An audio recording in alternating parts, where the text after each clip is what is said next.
Hello everyone, welcome to the sixth session of GEA. Now this session is particularly about Jeremy Bentham's consequentialist theory, which is also known as utilitarianism.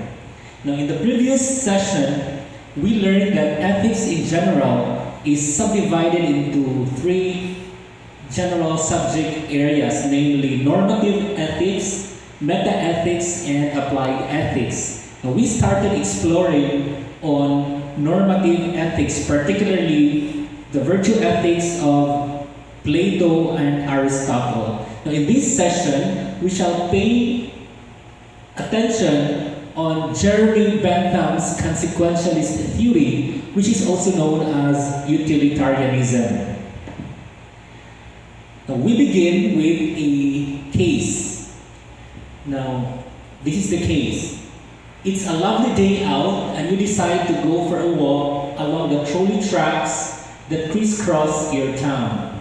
As you walk, you hear a trolley behind you and you step away from the tracks. But as the trolley gets closer, you hear the sounds of panic. The 5 people on board are shouting for help.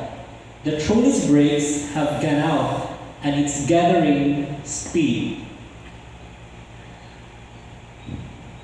So this situation will put you in a dilemma because the trolley track lost its brake and you have 2 choices: to turn the lever of the trolley track to the 5 men or to the 1 man. So, which direction are you going to turn the lever to? Are you going to turn the lever to the 5 men? Thereby, if you hit the 5 men, the 5 of them will die. Or, if you turn the lever of the trolley track to the 1 man, then you are eventually killing the single person.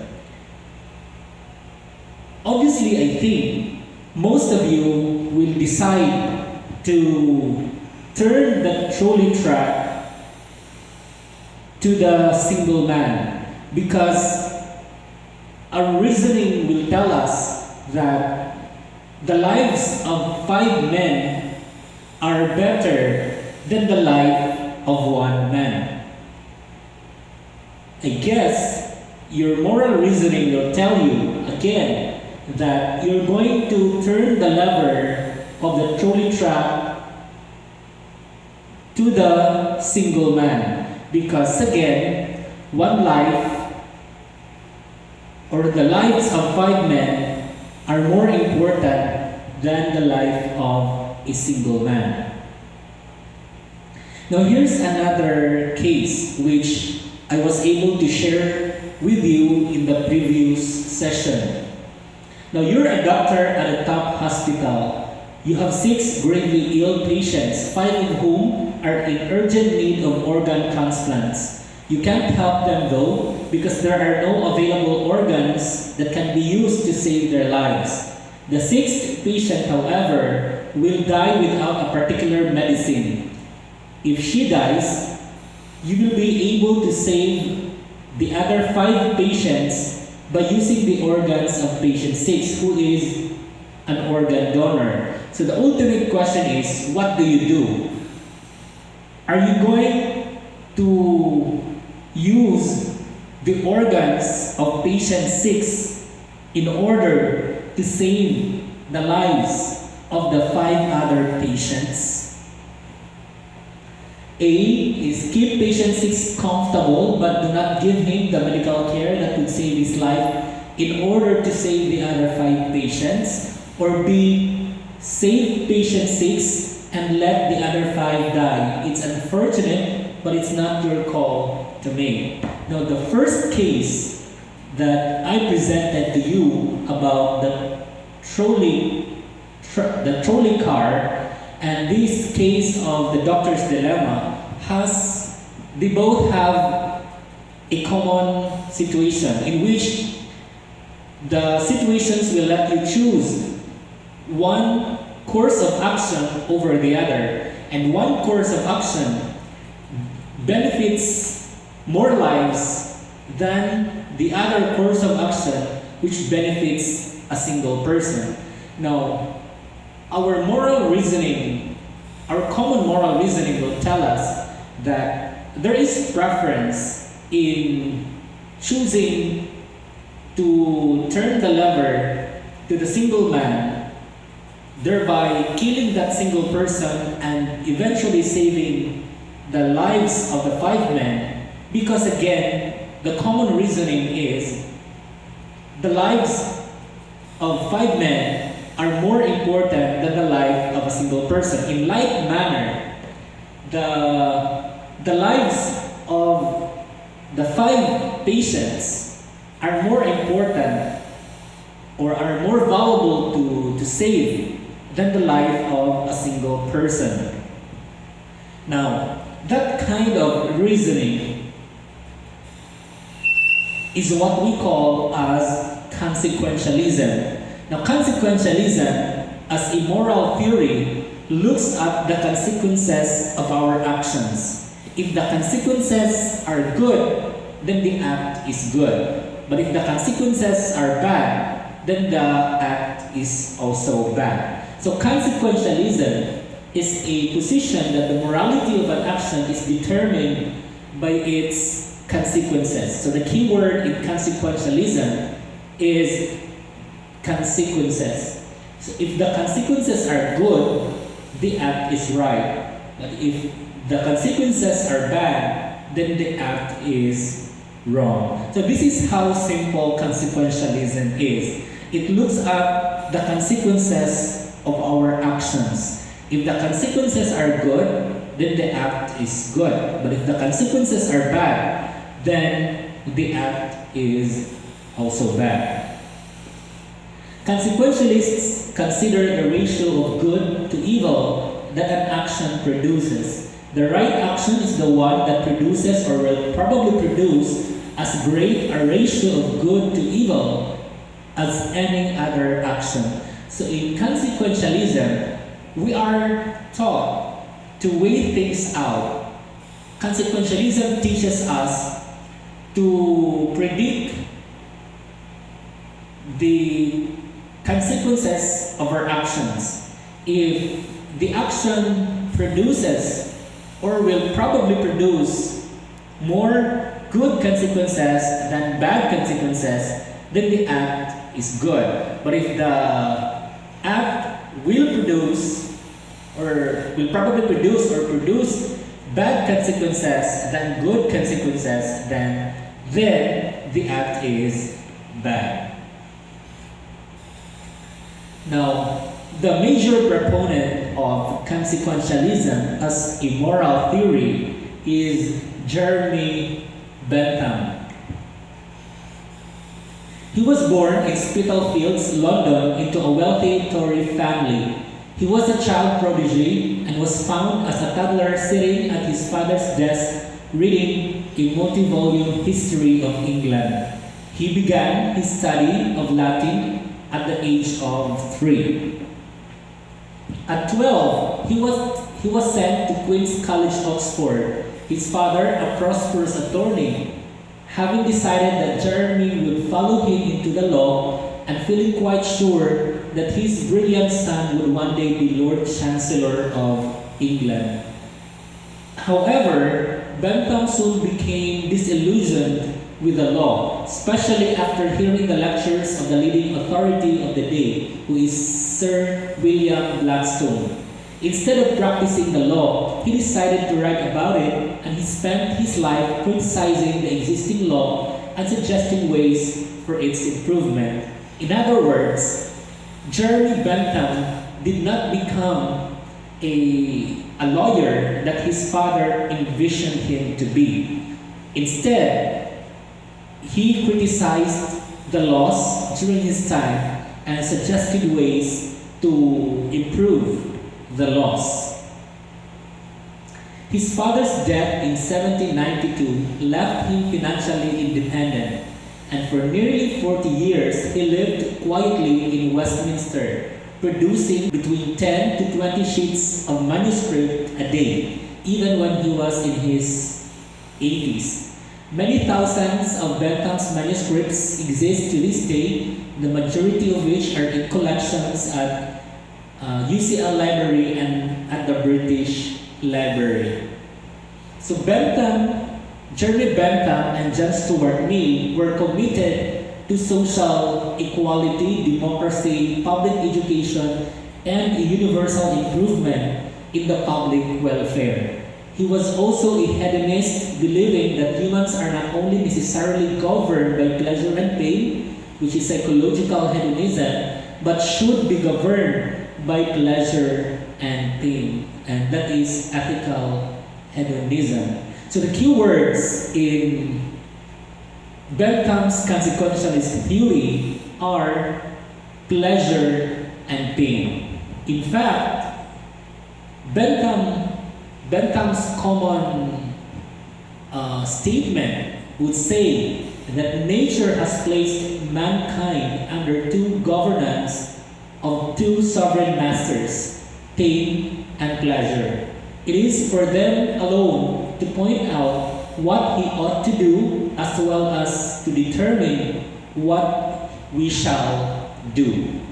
So, pleasure and pain, according to Jeremy Bentham, are like our two masters that we have to make decisions about what's morally good or bad and what should we do based on the maximization of pleasure and the minimization of pain. Bentham is trying to point out that at the end of the day, everything we do should be for the maximization of pleasure. Meaning to say, everything that we do should contribute to individual happiness and the happiness of the great number of people in the society. At the same time, we should avoid or minimize anything that causes pain. The argument that Bentham and Mill makes it that in order for us to achieve maximum pleasure, it is in our interest to live in a society in which everyone has the opportunity to achieve genuine pleasure for themselves as well.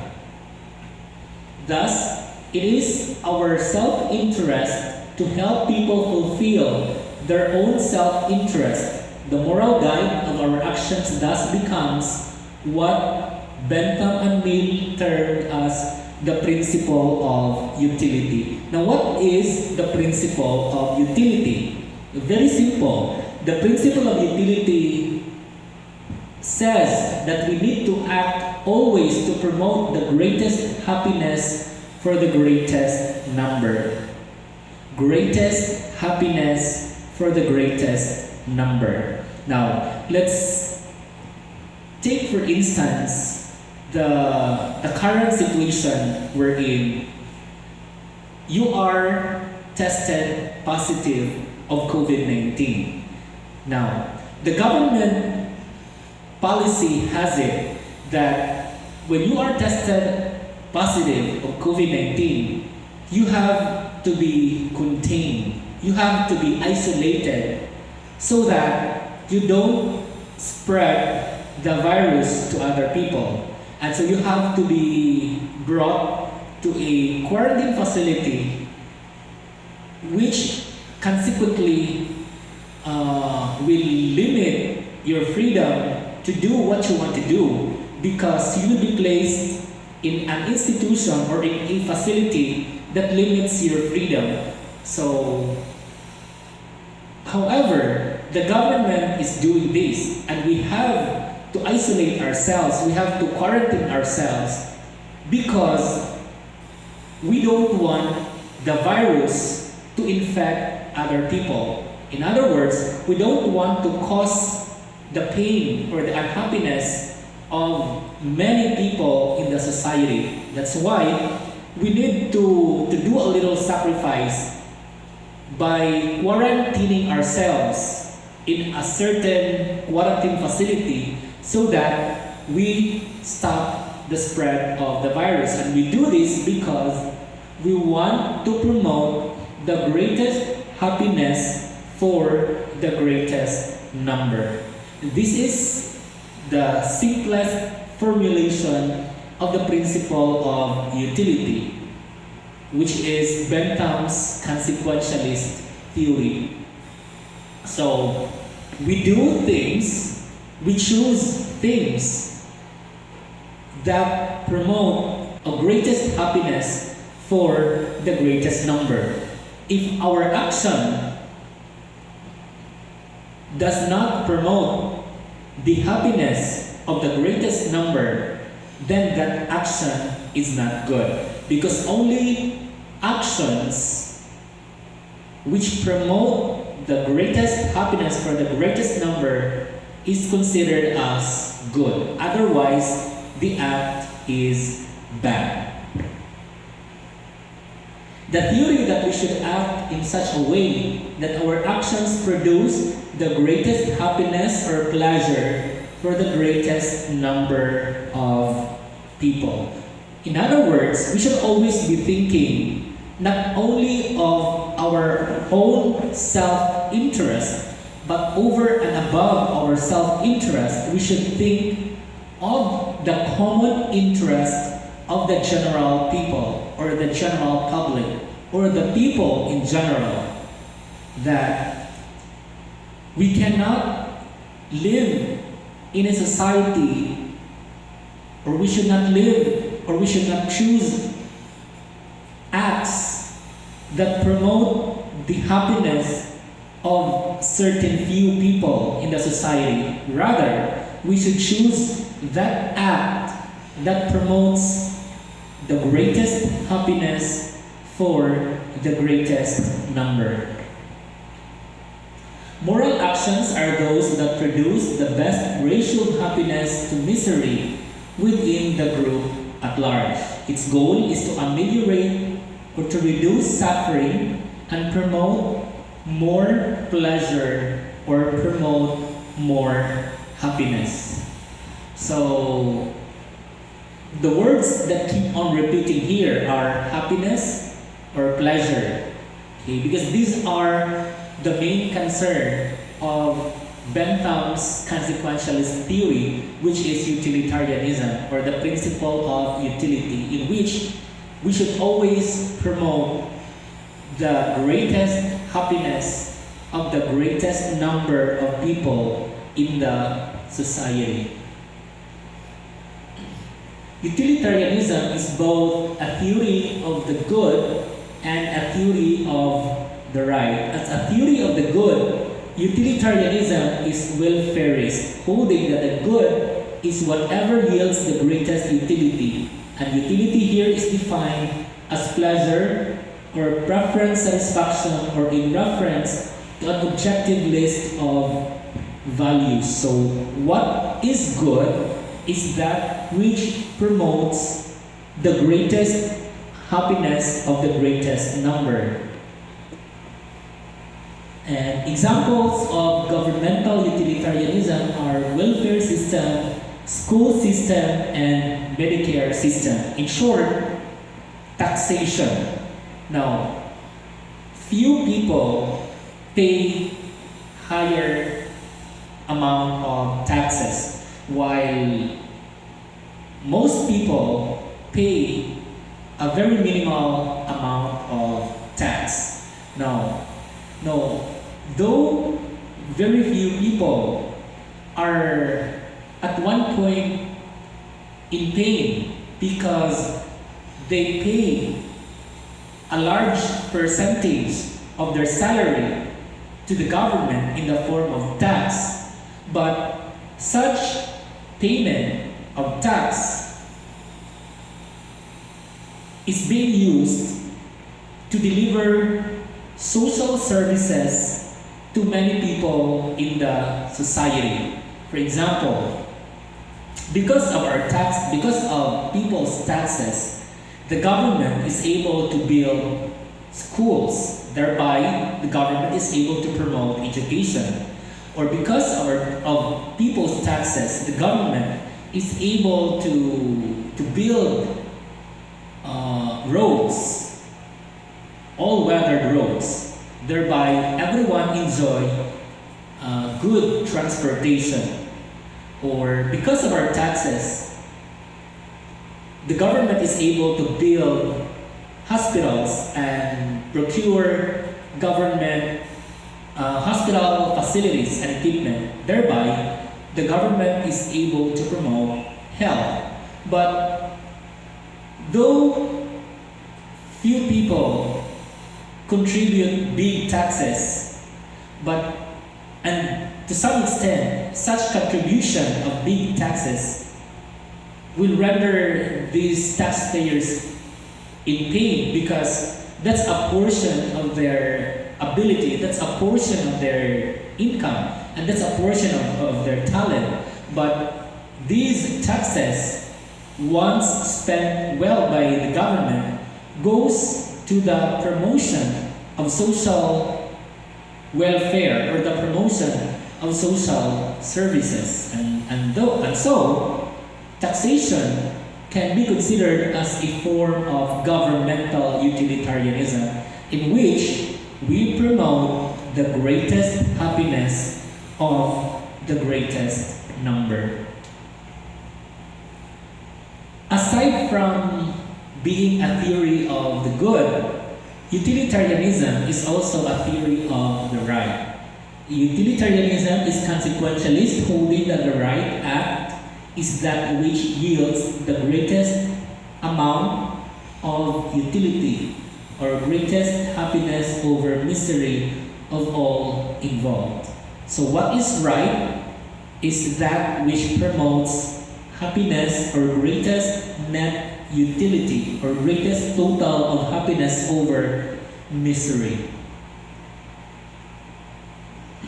Although forms of utilitarianism have been put forward and debated since ancient times, the modern theory is most often associated with the British philosopher John Stuart Mill, who developed the theory from a plain hedonistic version put forward by his mentor Jeremy Bentham. And so historically, utilitarianism as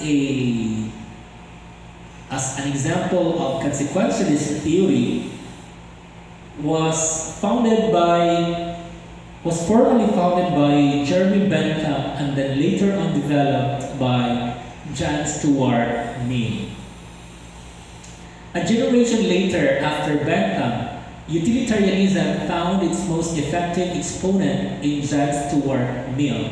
Raised by his father, the philosopher James Mill, on strictly Benthamite principles, Mill devoted his life to the defense and promotion of the general welfare. So, consequentialism as a whole and in general wants to promote general welfare, or the happiness and the welfare of people in the society.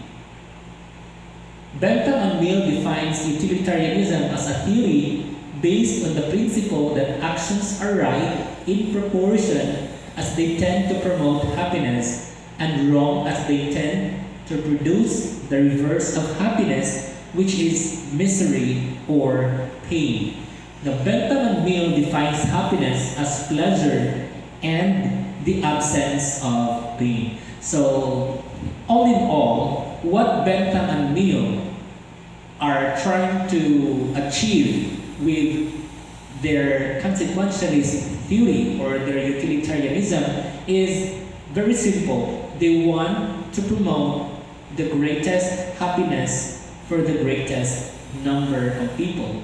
And in doing so, they want to avoid or minimize any amount of pain or dissatisfaction or suffering of people in the society. And so we have to choose things which promote the greatest happiness for the greatest number of people.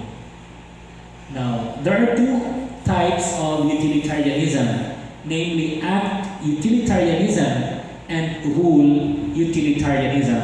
Now, act utilitarianism governs our individual actions, while rule utilitarianism governs government policies. In other words, utilitarianism as a consequentialist theory is both applicable to individual actions and government policies.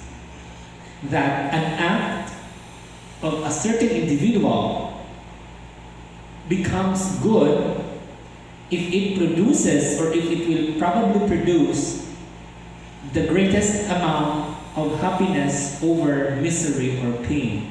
And any government laws or rules become good if they promote the greatest happiness for the greatest number. So the two types of utilitarianism, namely act utilitarianism and rule utilitarianism, would like to imply that utilitarianism is both applicable to individual actions, or the actions of every individual, and likewise to government policies. Act utilitarianism states that an act is right if and only if it results in as much good as any available alternative. So here's a critique of utilitarianism, and this critique is put forward by Richard Taylor in his book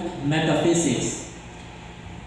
This theory implies that any sexual activity is morally permissible if it produces a greater balance of pleasure over pain than any other alternative. So here's Richard Taylor's critique. The pleasure of adultery justify lying to one's spouse to maintain the affair. So suppose person A is married to person B. However, person A has an extramarital affair with person C. And Richard Taylor is criticizing utilitarianism, which is the greatest happiness for the greatest number, because if we allow utilitarianism, or if we allow the greatest happiness for the greatest number, such adultery, which gives pleasure to persons A and C, at the same time keeping it secret to person B, would justify lying to one's spouse in order to maintain the affair. So if person A doesn't want person B and C to experience pain or misery, then he would rather justify his adultery by keeping his act secret to persons B and C. That is, if revealing the affair to one's spouse will injure the spouse and the marriage relationships, then one should conceal or one should hide the affair. So strict application of the view would countenance actions we intuitively reject as wrong. And we know for a fact that adultery is morally wrong. However, if we use utilitarianism, or the principle of utility, or the principle of promoting greatest happiness for the greatest number in analyzing adultery, we would be tempted to judge adultery to be okay, even if it is intuitively objectionable. Because the pleasure of two would outweigh the sadness or hurt of one. So another critiquing look at utilitarianism is this. Consider the following scenario. A surgeon has 6 patients. One needs a liver, one needs a pancreas, one needs a gallbladder, and 2 need kidneys. And the 6th just came in to have his appendix removed. Should the surgeon kill the 6th man and pass his organs around to the others? Now, this killing of one to save the many, or that affairs are immorally correct way to behave, seem to be counterintuitive of what we feel morality should be. A common alternative form is rule utilitarianism, which states that the best act is the one that would be enjoined by whichever rule would yield the most utility. And a rule utilitarian, however, would look at the rule rather than the act that would be instituted by cutting up the 6th man. The rule in this case would be whenever a surgeon would kill one relatively healthy person in order to transplant his organs to more than one other person who needs them, then he ought to do so. This rule, if instituted in society, would obviously lead to bad consequences. So relatively, healthy people would stop going to the hospital because they would be afraid if surgeons would use their organs to save the lives of those patients who would need healthy organs for transplantation. So a rule utilitarian would say we should implement the opposite rule. Don't harvest healthy people's organs to give them to sick people. Because if the surgeon killed the 6th man, then he would be doing the wrong thing. So if we always follow certain rules, then the consequence will always cause more pleasure than pain. And they will always be the right choice.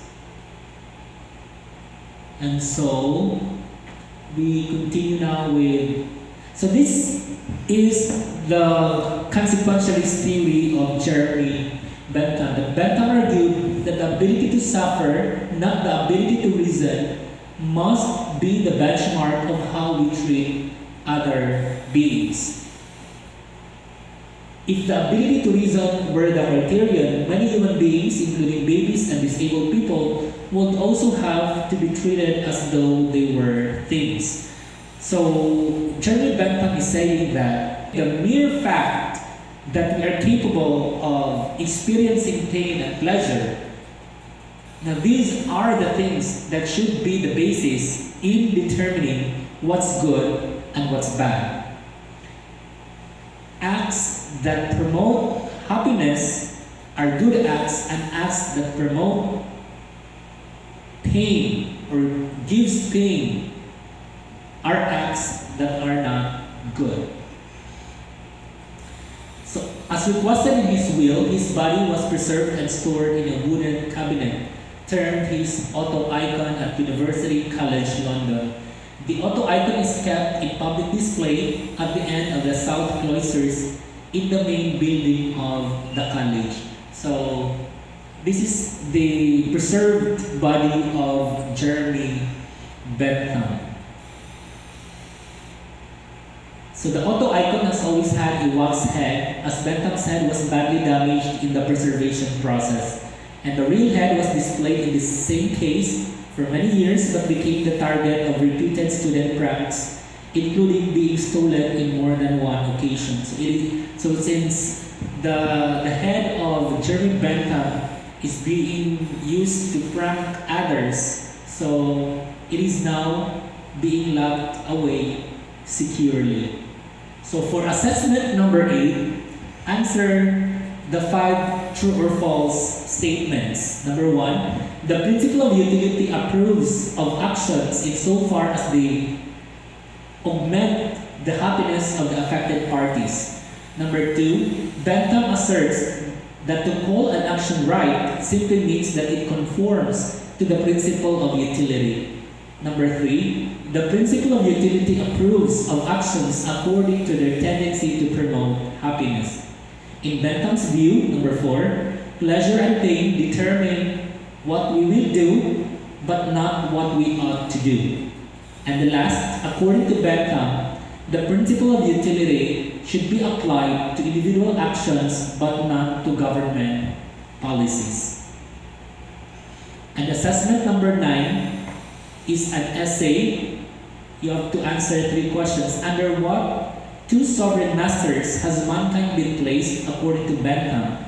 What exactly does he mean by this? Does this provide a plausible account of human action? Why or why not? Second, what is the principle of utility and how does Bentham think it can be established? Does the principle of utility provide a reliable guide to our moral obligations? Defend your answer. And last, how do we go about measuring utility in Bentham's view? To what extent does he think that utilitarian calculation should play a role in our everyday lives? Do you agree with this view? So where to submit assessment number 8 and 9 outputs? You submit both outputs to my personal messenger account. And please indicate in the page of your notebook your name and the date when you submit your output. Please don't forget this. Notebooks will be collected before the midterm exam and or final exam. So this ends this session on Bentham's consequentialist theory, which is about utilitarianism, the promotion of happiness or the promotion of greatest happiness for the greatest number as a moral principle. Thank you and see you in our next session.